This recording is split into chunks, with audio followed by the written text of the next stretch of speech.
کب کہہ رہے ہیں کہ کمیشن کی بات غلط ہے؟ کمیشن ہم تو یہ کہہ رہے ہیں کہ آپ نے ایک کمیشن بنوا دیا، ہمیں لا علم رکھ کر بنوایا، کسی مدعی کو نہیں پتا، کسی مدعی کے وکیل کو نہیں پتا، اور آپ نے نیشنل کمیشن ہیومن رائٹ جو اٹانومس باڈی ہے اس کا ایک کمیشن بھی بنایا اور اس سے اپنی من پسند کی رپورٹ بھی لکھوائی۔ آپ تو اس رپورٹ میں سچ نہیں بول سکے، ایک بات نہیں کر سکے۔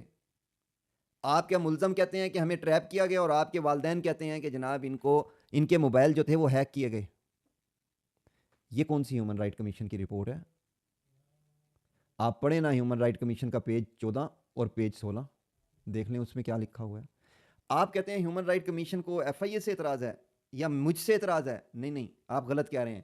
ہیومن رائٹ کمیشن جو ہے یہ آسما جہانگیر کا چوزہ ہے، اور اس چوزے کو بلاسفیمی سے پرابلم ہے، اس چوزے کو بلاسفیمی لا سے پرابلم ہے۔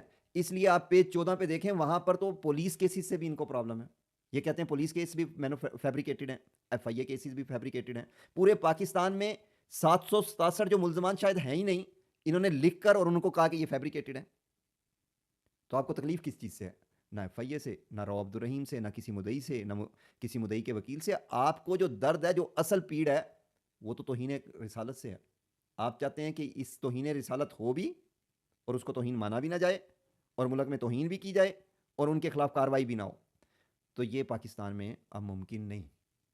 اب ہم نے قوم کو جگا دیا ہے، ہم نے اداروں کو جگا دیا ہے، ہم نے قانون کو جگا دیا ہے۔ اب تمہارا باپ بھی یہ کام نہیں کر سکتا کہ پاکستان میں گستاخی ہو اور اس پر پرچہ درج نہ ہو۔